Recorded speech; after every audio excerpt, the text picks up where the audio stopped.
لیکن وہ اپنی پارٹی کی بات کریں گے.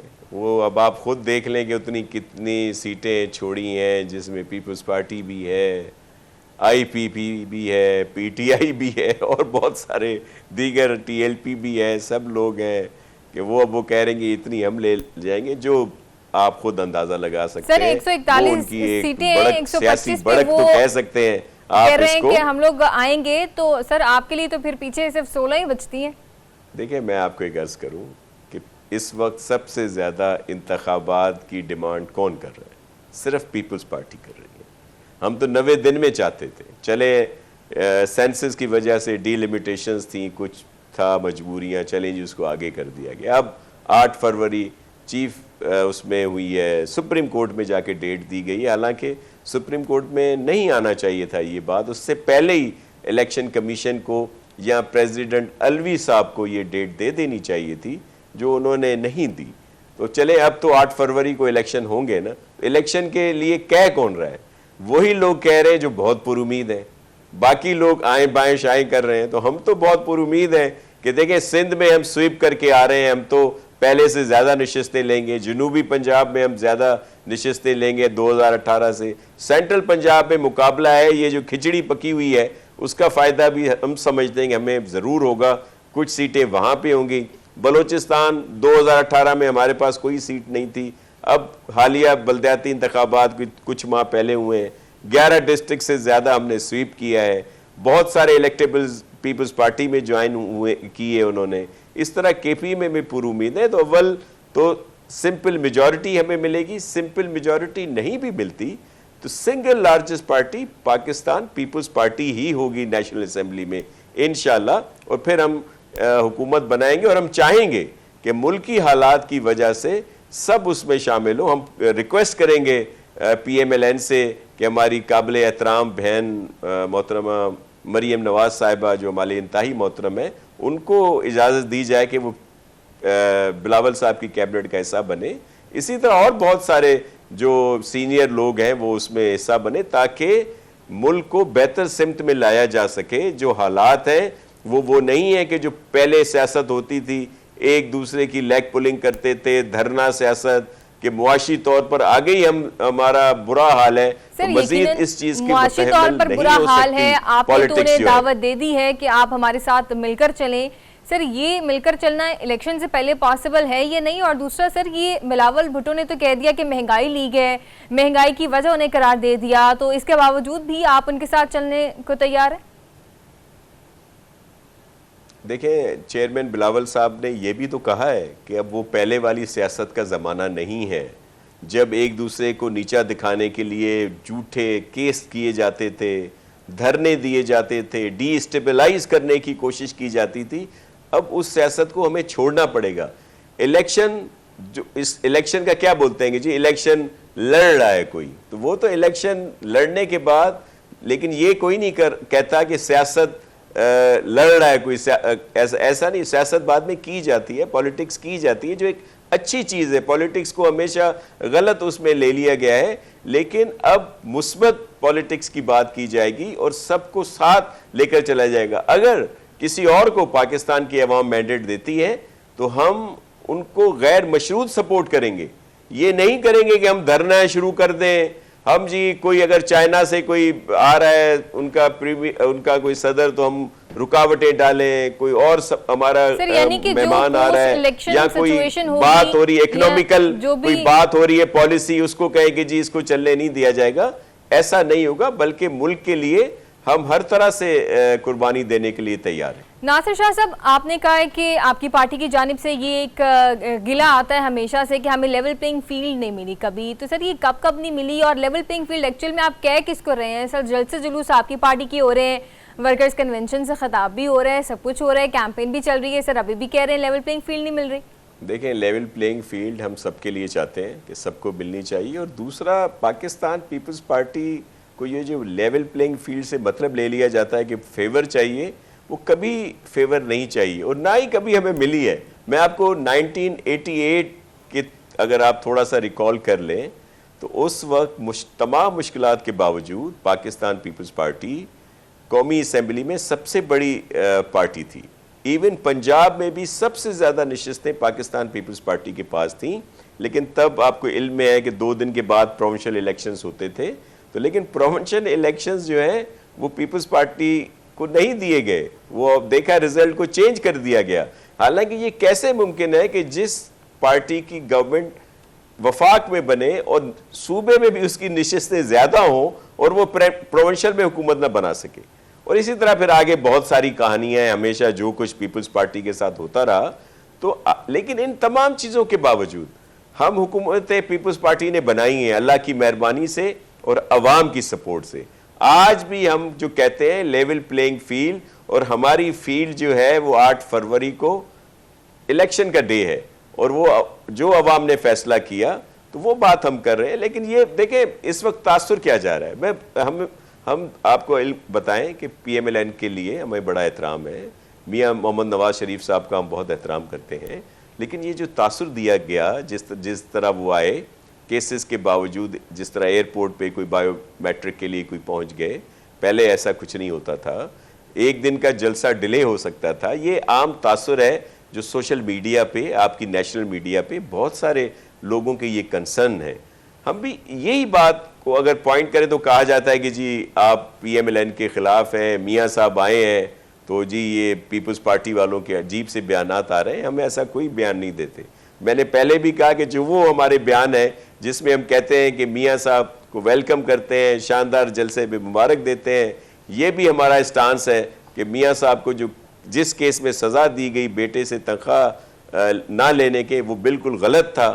ان پر بہت سارے غلط کیسز بنائے گئے. یہ ہمارا اسٹانس رہا ہے، اس کو کبھی ہائی لائٹ نہیں کیا جاتا، بلکہ یہ دوسری باتیں کی جاتی. یہ الیکشن میں اس طرح کے بیانات ادھر سے بھی آتے ہیں، ہماری طرف سے بھی آتے ہیں. یقیناً بیانات جو ہے وہ ان کا آنے کا سلسلہ رہتا ہے اور رہے گا بھی. سر آپ کہہ رہے ہیں کہ لیول پلینگ فیلڈ جو ہے جیسے باقی پارٹیوں کو ملی ویسے نہیں ملتی، یا اس بیان کو جو ہے وہ کسی اور طریقے سے لیا جاتا ہے. اگر اس کے برعکس دیکھا جائے تو پی ٹی آئی کو تو جلسے جلوس کرنے کی بھی اجازت نہیں مل رہی.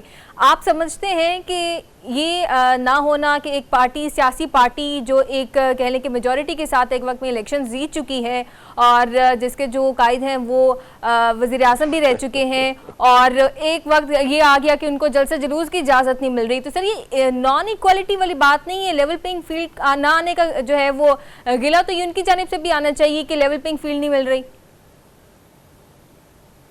دیکھیں چیئرمین بلاول صاحب نے تو یہ کہا ہے کہ پی ٹی آئی کو مکمل طور پر یہ موقع ملنا چاہیے الیکشن میں. لیکن جو آپ نے بات کی کہ وہ جو پرائم منسٹر صاحب ہیں وہ بڑی اکثریت سے آئے، وہ تو دی انمول رتن تھے.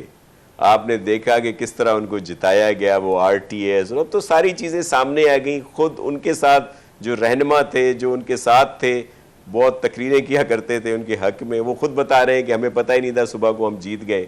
یا جس طرح اس وقت ان کو سپورٹ کی گئی، جس طرح دوسروں کو سختیاں کی گئی، مثال میاں صاحبان پر، اسی طرح پیپلز پارٹی پر بھی بڑا کڑا وقت تھا. ہمارے بہت سارے دوست جیلوں میں تھے، وہاں سے جیت کے آئے. نااہل قرار دے دیا گیا ہمارے بہت سے رہنماؤں کو. آپ نے دیکھا پنجاب میں رزلٹ چینج کر دیے گئے، even P M L N کے تو کیے گئے، پیپلز پارٹی کے بھی رزلٹ چینج کر دیے گئے. مخدوم فیصل صالح جیتے ہوئے تھے، ان کو بعد میں 200-300 ووٹوں سے ہروا دیا گیا. اور بہت سارے اس طرح کے میں آپ کو گنوا سکتا ہوں. یہ تو ہوا بھری گئی تھی، بلکہ اس کے باوجود ان کی حکومت نہ وفاق میں بن سک رہی تھی نہ ہی پنجاب میں بن رہی تھی. پھر وہ آزاد لوگوں کو پھر بہت سارے لوٹے وہاں بھیج دیے گئے. پھر آپ نے دیکھا کہ کس طرح الائنس بنائے گئے، اور وہ الائنس پہلے دن سے ان کے طرز حکومت کے مخالف تھے، لیکن ظاہر ہے ایک ادارے کی طرف سے ان کو سپورٹ تھی. جس دن وہ ادارہ اے پولیٹیکل ہوا، وہ سارے ان کے الائنس ہٹ گئے، اور پہلی دفعہ ایک وزیر اعظم نو کانفیڈنس کے ذریعے ہٹایا گیا. سر یہ تو پچھلے الیکشنز کے بعد چل رہی ہے نا، لیکن اگر ابھی کے الیکشنز کی بات کی جائے جو 8 فروری کو ہونے ہیں، تو سر یہ غیر منصفانہ بات نہیں ہے کہ انہیں اس طرح سے گراؤنڈ نہیں مل رہا جس طرح سے باقی سیاسی جماعتوں کو مل رہا ہے؟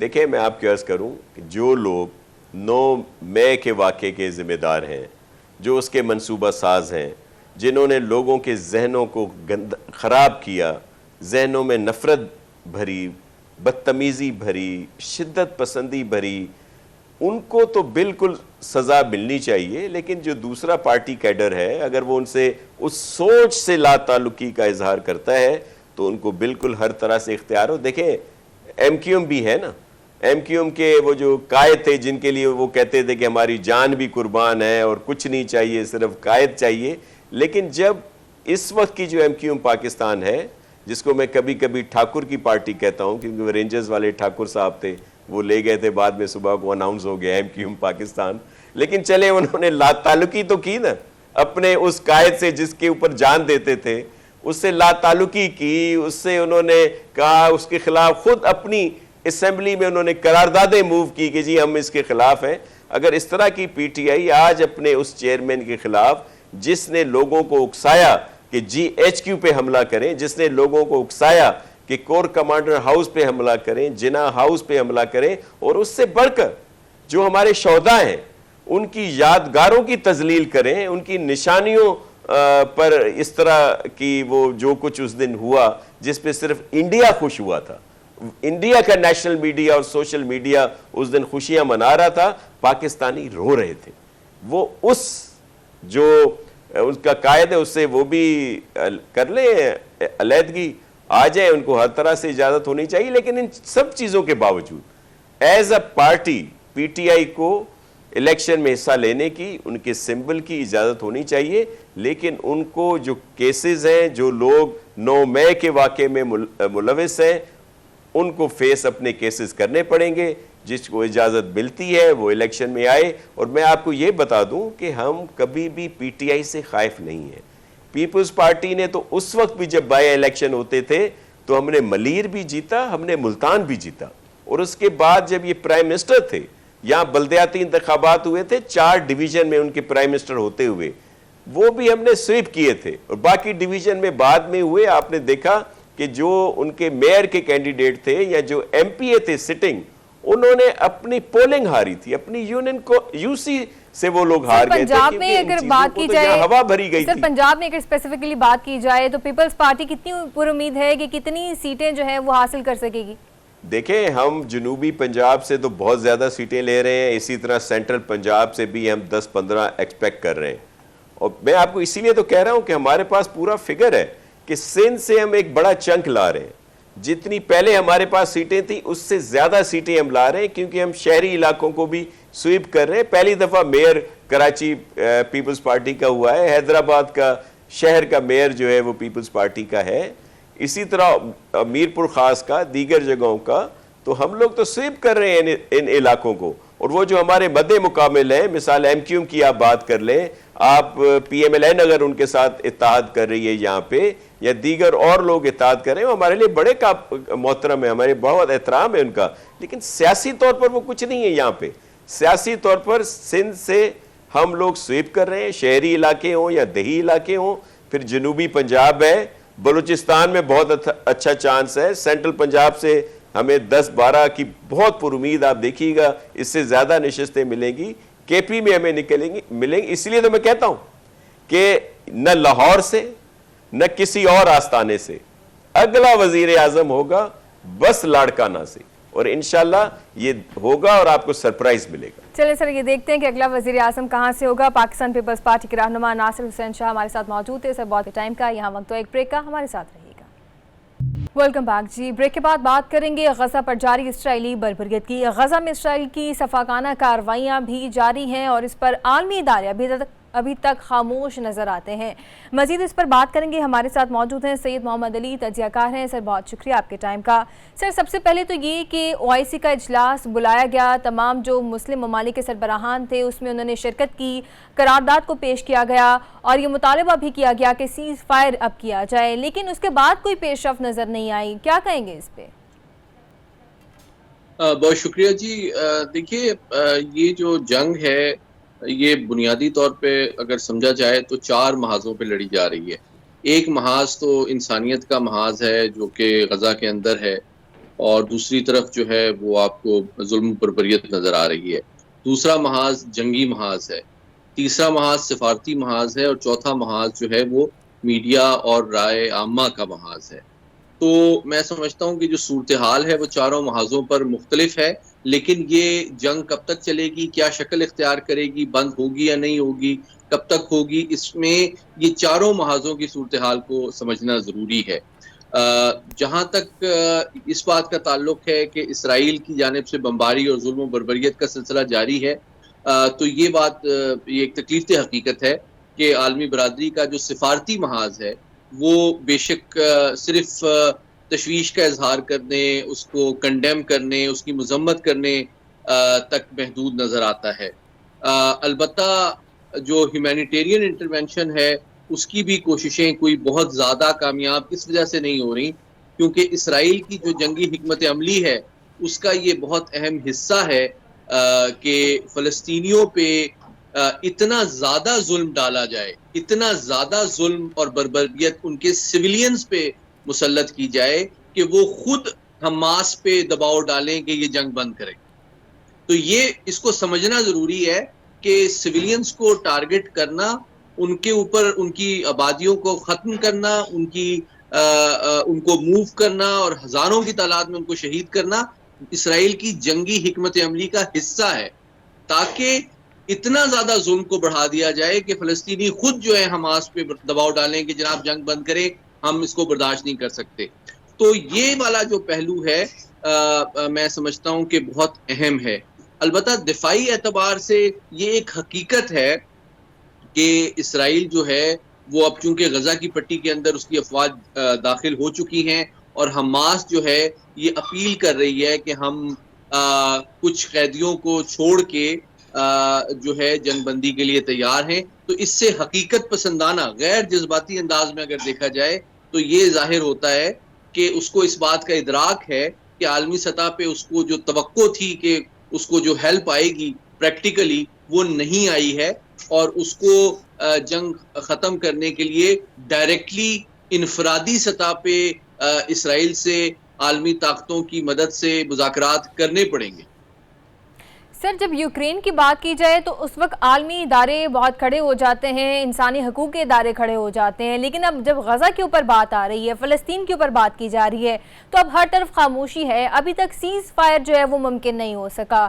کیا وجوہات ہو سکتی ہیں کہ عالمی ادارے 12,000 انسانی جانوں کے ضیاع کے بعد بھی ابھی تک خاموش ہیں؟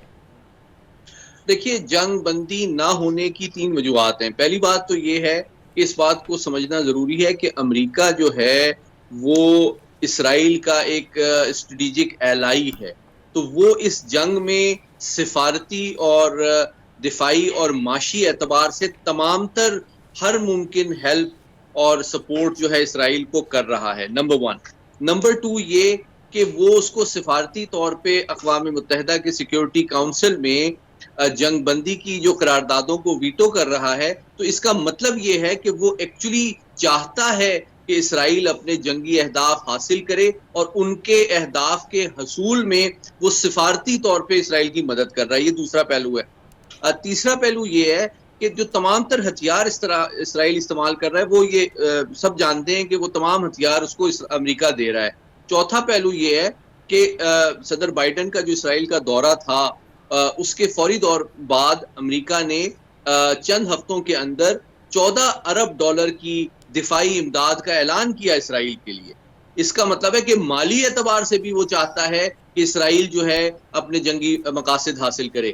البتہ جو حال ہی میں چند تھوڑے سے امریکی اور مغربی طاقتوں کے بیانیے میں فلسطینیوں کی ہمدردی کا شائبہ ملتا ہے، اس کی حقیقت صرف یہ ہے کہ وہ اپنے عوام، اپوزیشن پارٹیز، میڈیا اور رائے عامہ کے عالمی پریشر کو تھوڑا سا ڈائیورٹ یا کم کرنے کے لیے ایک سیاسی بیانیہ تشکیل دے رہے ہیں تاکہ اسرائیل کی ہیلپ کی پولیٹیکل کاسٹ کم کی جا سکے۔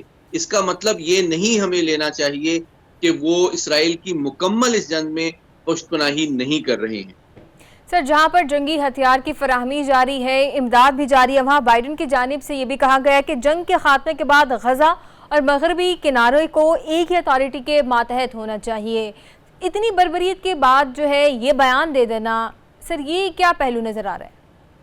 دیکھیے، یہ جو جنگ ہے مختصراً میں یہ کہوں گا پچھلے 75 سال سے جو اسرائیل کی فلسطین کے حوالے سے پالیسی ہے اس کا ایک اہم حصہ ہے، اور لیکن اس میں تبدیلی کوئی نہیں آئی ہے۔ جتنی بھی کلیشز، جھڑپیں اور جنگیں فلسطین کے ساتھ اسرائیل کی پچھلے 75 سال میں ہوئی ہیں، وہ ان 4 پہلو جو اس کی مسلسل فلسطین پالیسی کے ہیں اس کا تسلسل ہے، اس کا حصہ ہے۔ پہلا پارٹ یہ ہے کہ فلسطینیوں کو ہلاک کرنا، نمبر 2 ان کو اپنی زمینوں اور آبادیوں سے بے دخل کرنا، نمبر 3 کہ وہاں پہ نئی آبادیاں یہودیوں کی بستیاں قائم کرنا، اور نمبر 4 یہ کہ امریکہ اور مغربی طاقتوں کے تعاون سے اس حکمت عملی کو دفاعی اعتبار سے اور سفارتی اعتبار سے انشور اور پروٹیکٹ کرنا۔ تو یہ جنگ بھی نتنیاہو صاحب یہ کوشش کر رہے ہیں کہ چونکہ وہ بہت زیادہ مقبول نہیں رہے ہیں اسرائیل کے اندر، تو وہ اس جنگ کو استعمال کرنا چاہتے ہیں اپنے سیاسی مقاصد کے لیے کہ جناب دیکھیں میں نے 75 سال میں جو کوئی کام نہیں کر سکا میں نے کیا ہے، میں نے تو آدھا غزہ فلسطینیوں سے آزاد کرا کے فتح کر لیا ہے، تو مجھے آپ جو اینٹی مسلم اور اینٹی فلسطین کا ووٹ ہے وہ دیں، اور تاکہ میں باقی غزہ بھی اگلی حکومت میں آزاد کراؤں۔ تو اس کو حقیقت پسندانہ انداز میں اس کانٹیکس میں سمجھنے کی ضرورت ہے۔ یہاں وقت تو ایک بریک کا، ہمارے ساتھ رہیے گا۔ Welcome back. بریک کے بعد ہمارے ساتھ موجود ہے امیر جماعت اسلامی سراج الحق صاحب۔ سر بہت شکریہ آپ کے ٹائم کا سراج الحق صاحب۔ سراج الحق صاحب، آج آپ نے لاہور میں ایک بہت بڑا غزہ مارچ کیا جس میں لوگوں کی ایک کثیر تعداد موجود تھی۔ عالمی ادارے اس وقت خاموش ہیں، انسانی حقوق کے علمدار اس وقت خاموش ہیں، کیا کہیں گے اس پر؟ بسم اللہ الرحمن الرحیم۔ آپ کی بات بالکل صحیح ہے کہ اس قتل عام پر، اس نسل کشی پر، اس بربریت پر اور اس ظلم پر عالمی ادارے خاموش ہیں، انسانی حقوق اور بشری حقوق کے ادارے خاموش ہیں، اور اس سے بڑھ کر عالم اسلام، مسلمان حکمران خاموش ہیں، مسلمان جو سیاسی قیادت ہے وہ خاموش ہے۔ اس لیے تو عوام نکلے ہیں۔ اگر ہماری ترجمانیں ہماری حکومت کرتی اور وہ لوگوں کے احساسات اور جذبات کے ترجمان ہوتے تو اتنے بڑے ریلی اور مارچز کی ضرورت نہ ہوتی۔ ہم حکومت کی آواز میں لاتے، شاباش دیتے، خراج تحسین پیش کرتے اور ہمارے لوگ مطمئن ہوتے۔ لیکن جب ہر طرف سناٹا ہے اور ایک بہت ہی یعنی حیران کن خاموشی ہے اور لوگوں کو انتظار ہے کہ چلے غزہ ملبے کا ڈیر بھی بن جائے اور آخری انسان بھی وہاں مر جائے، تو پھر ہم کچھ کریں گے، یتیموں کی کفالت کریں گے یا دوبارہ تعمیر میں کچھ چندہ ڈالیں گے۔ اس لیے آج لاہوریوں نے یہ بہت تاریخ ساز مارچ کا انعقاد کیا، جس پر میں تاریخ ساز مارچ پر لاہور کے لوگوں کو شاباش دیتا ہوں۔ سراج الحق صاحب، اب تک 12,000 سے زیادہ جانوں کا ضیاع ہو چکا ہے اور جن میں بچوں کی ایک بہت بڑی تعداد موجود ہے، اور یہ کہا جاتا ہے والدین کی جانب سے کہ برتھ سرٹیفکیٹ سے پہلے ڈیتھ سرٹیفکیٹ بن جاتے ہیں، جو کہ بہت تکلیف دہ چیز ہے۔ سراج الحق صاحب، پاکستان کا اس میں کوئی کلیئر سٹانس ابھی تک نظر نہیں آیا، پاکستان کو کس طرح سے اپنا سٹانس سامنے رکھنا چاہیے؟ پاکستان کا 76 سالہ موقف تو یہی ہے کہ ہم فلسطینیوں کے ساتھ ہیں، اور قائد اعظم محمد علی جناح نے جو پالیسی دی تھی پہلے دن سے وہ یہی ہے کہ اسرائیل ایک ناجائز ریاست ہے، اور 76 سالوں سے ہمارا ہمیشہ یہی موقف رہا۔ پاکستان ہے، یہاں بار بار یاسر عرفات آئے ہیں، یہاں فلسطینی قیادت آئی ہے، اور پاکستان نے ہمیشہ فلسطین کاز کو آگے بڑھانے میں اپنا کردار ادا کیا ہے۔ لیکن فی الوقت آپ کی بات صحیح اس لیے ہے کہ گومگو کی کیفیت ہے، سامنے آتی بھی نہیں اور صاف چھپتے بھی نہیں، اور ایک پراسرار خاموشی ہے جس پر ہمیں بہت زیادہ تشویش ہے۔ تو اس لیے ہم نے کراچی مارچ کیا، پھر اسلام آباد مارچ کیا، پھر قومی فلسطین کانفرنس بلائی جس میں تمام سیاسی جماعتوں کو بلایا، پھر ایک القدس کمیٹی بنائی تاکہ وہ سفیروں سے مل کر فلسطینیوں کا پیغام ان تک پہنچائیں۔ اور آج یہ لاہور غزہ مارچ بھی اس لیے ہم نے کیا کہ پہلے مرحلے میں تو ہمارے اپنے حکمران جاگ جائیں۔ یقیناً اپنے ہی حکمرانوں کو جگانا سب سے پہلے بہت اہم ہو چکا ہے۔ سراج الحق صاحب، پچھلے دنوں میں ایک OIC کا اجلاس بلایا گیا، مسلم ممالک کے تمام سربراہان نے اس میں شرکت کی، قراردادیں منظور ہوئیں، سیز فائر کا مطالبہ کیا گیا، لیکن اس کے بعد ایک دوبارہ پھر سے خاموشی چھا گئی۔ تو مسلم امہ کا اس وقت خاموش ہو جانا، جب ہمارا جو ہے وہ کہہ لیں کہ ایک دوسرا مسلم ملک جو ہے وہ اس وقت مسلم خطہ جو ہے وہ مشکلات کا شکار ہے اور انسانی جانوں کا ضیاع مسلسل جاری ہے، کیا رد عمل ہونا چاہیے مسلم ممالک کا اس پر؟ OIC کے اجلاس سے پہلے اسرائیل پر ایک ٹینشن اور دباؤ ضرور تھا. مسلمان حکمران آپس میں ملیں گے تو وہ اسرائیل کے خلاف کوئی متفقہ ایسا لائحہ عمل ترتیب دیں گے جس سے اسرائیل پر مزید دباؤ بڑھے گا. لیکن جب OIC کا اجلاس ہوا اور اس میں نہ اقتصادی بائیکاٹ کی بات ہوئی، نہ اسرائیل کے ساتھ ہر طرح کی سفارتی تعلقات ختم کرنے کی بات ہوئی، نہ فلسطین فنڈ قائم ہو گیا، نہ غزہ کو بچانے کے لیے سیکیورٹی پلان دیا گیا، تو اس اجلاس کے خاتمے پر ایک بے جان قرارداد جب سامنے آیا تو اس پر اسرائیلیوں نے تو خوشی کا اظہار کیا اور ہر باضمیر مسلمان نے اس پر انا للہ و انا الیہ راجعون ہی کہا کہ اس سے بڑی موت کیا ہو سکتی ہے کہ 58 اسلامی ممالک سربراہان مل کر بھی کوئی ایسی بات، ایکشن اور عمل تو بات کی بات ہے، کوئی ڈنگ کی بات نہیں کر سکے کہ دنیا یہ سمجھے کہ واقعی اسلامی ممالک نے ایک سٹانس لیا اور ایک بیانیہ اپنایا. سراج الحق صاحب، جیسے کہ آپ کہہ رہے ہیں کہ مسلم امہ ابھی تک کوئی سٹانس نہیں لے سکی ہے اس پر، اور مسلم ممالک کی جانب سے کوئی اس پر مضبوط قرارداد بھی پیش نہیں کی جا سکی ہے، اور جیسے کہ ہمیں یہ بھی پتہ ہے کہ امریکی ہتھیار فراہم کیے جا رہے ہیں اسرائیل کو، اور ایسے میں تمام تر مسلم ممالک کا یا دوسری جو عالمی ادارے ہیں یا انسانی حقوق کے جو علمدار ادارے ہیں ان کا خاموش رہنا، ایسا نہیں لگ رہا کہ یہ بین الاقوامی یا امریکن جو سازشیں ہیں وہ کامیاب ہو رہی ہیں اور ہم ابھی بھی بااثر ہیں ان تمام تر چیزوں کے؟ دیکھیے، عالم اسلام کے خلاف تو ڈے ون سے امریکی سازشیں جاری ہیں. ان نے سوڈان کو تقسیم کیا، انہوں نے انڈونیشیا کے اندر ایک مشرق تیمور کے نام سے ایک نئی ریاست بنائی، اور انہوں نے انڈیا کا سپورٹ کیا کشمیر پر قبضہ جمانے میں. تو امریکہ تو ہمیشہ وہی کام کرتا ہے جس سے عالم اسلام اور امت کو نقصان ہو، لیکن اس سے زیادہ گلہ اپنی حکمرانوں سے ہے کہ یہ کیوں آگے بڑھ کر مقابلہ نہیں کرتے ہیں، اور 2.25 ارب مسلمانوں کی ترجمانی یہ کیوں نہیں کرتے ہیں، اور 74 لاکھ سے زیادہ اسلامی فوج موجود ہے. آخر وہ کس کام کا ہے کہ اگر وہ بیت المقدس بچانے اور غزہ کو بچانے اور اپنی امت کو بچانے کے کام نہ آئے؟ تو اس میں کوئی شک نہیں ہے کہ امریکہ کبھی بھی عالمی اسلام کو امن کے ساتھ دیکھنا نہیں چاہتا ہے، لیکن عالمی اسلام کے حکمرانوں کی بھی ذمہ داری ہے کہ وہ اپنے فرائض کم از کم پورا تو کرے. یعنی اسلام ہے میں اگر خود عرب حکمران یک زبان ہو کر شاہ فیصل شہید رحمۃ اللہ علیہ کی طرح تیل کو ایک ویپن کے طور پر استعمال کرتے تو بھی امریکہ اور اس کے ہم نواؤں پر ایک بہت بڑا دباؤ آتا. لیکن آفرین ہے مغربی اقوام پر جنہوں نے ہر مرحلے پر استنبول ہو یا واشنگٹن ہو یا لندن ہو یا خود فرانس ہو یا جرمنی ہو یا آئرلینڈ ہو، ہر جگہ وہاں کے عوام غزہ کی حمایت میں کھڑے ہیں اور اپنی حکمرانوں پر دباؤ ڈال رہے ہیں. سراج الحق صاحب، جیسے کہ غزہ پہ جو صورتحال قائم ہے اس وقت انہیں امداد کی سخت ضرورت ہے، ادویات کی، خوراک کی، تو کیا جماعت اسلامی اس میں تعاون کرے گی اور کس طرح سے یہ کیا جائے گا؟ دیکھیے بہن، ہم تو پہلے ہی سے یہ کام کر رہے ہیں، اور جماعت اسلامی تو خیر ایک جماعت ہے، لیکن جو الخدمت فاؤنڈیشن ہے انہوں نے اب تک ریلیف کام جاری رکھا ہے. اور آپ نے 7 تاریخ اور 8 تاریخ کو دیکھا ہوگا کہ 8 تاریخ کے بعد وہاں الخدمت فاؤنڈیشن کے جو وہاں کے فیسیلیٹیٹر ہے اور وہاں کارکنان ہے انہوں نے غزہ کے اندر اپنے ریلیف کے کام کو شروع کیا ہے. اب بھی استنبول اور ترکیہ کے کچھ NGOs سے مل کر الخدمت فاؤنڈیشن بہت خوبی کے ساتھ یہ کام انجام دے رہی ہے.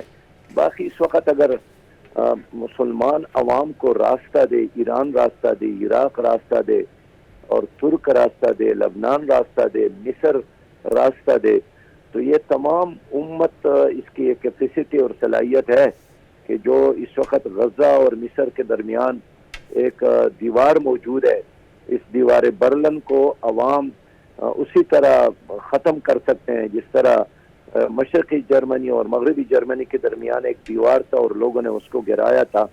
اور اس دیوار کی وجہ سے غزہ معاصرے میں ہے، ان تک کوئی چیز ملتی نہیں ہے. یعنی لوگ بتاتے ہیں، وہاں کے دوستوں نے بتایا کہ پہلے 500 ٹرک اس گیٹ سے روزانہ اندر جاتے تھے غزہ کے لوگوں کی ضروریات لیے پہنچانے کے لیے، لیکن اب وہاں روزانہ کوئی 2 3 4 5 ٹرک جاتے ہیں. آپ خود سوچئے کہ 25 لاکھ آبادی کے لیے 5 ٹرکوں کا ایک سامان اگر مل بھی جائے تو وہ تو ایک ان کے منہ میں زرہ کے برابر بھی نہیں ہے. لیکن میں سمجھتا ہوں کہ اب بھی اگر مسلمان حکمران، خصوصاً وہ حکمران جن کے سرحدات غزہ کے ساتھ ملتے ہیں، وہ جرأت کا مظاہرہ کرے، آگے بڑھے اور انیشیٹو لے کر ان تک امدادی سامان پہنچانے کا اہتمام کرے تو کافی حد تک یہ مسئلہ حل ہو سکتا ہے. امیر جماعت اسلامی سراج الحق ہمارے ساتھ موجود تھے اور قائم جو صورتحال ہے اس پر اپنے خیالات سے اظہار بھی کر رہے تھے. یقیناً تمام مسلم امہ کو اکٹھا ہو کر جو غزہ پر اس وقت ظلم و جبر جاری ہے اس کے خلاف اقدامات کرنے چاہیے تاکہ انسانی جانوں کا ضیاع جو ہے وہ رک جائے. پروگرام ڈائیلاگ کے ساتھ آج کے لیے اتنا ہی. اپنا بہت سا خیال رکھیے گا. مجھے اجازت دیجیے. اللہ حافظ.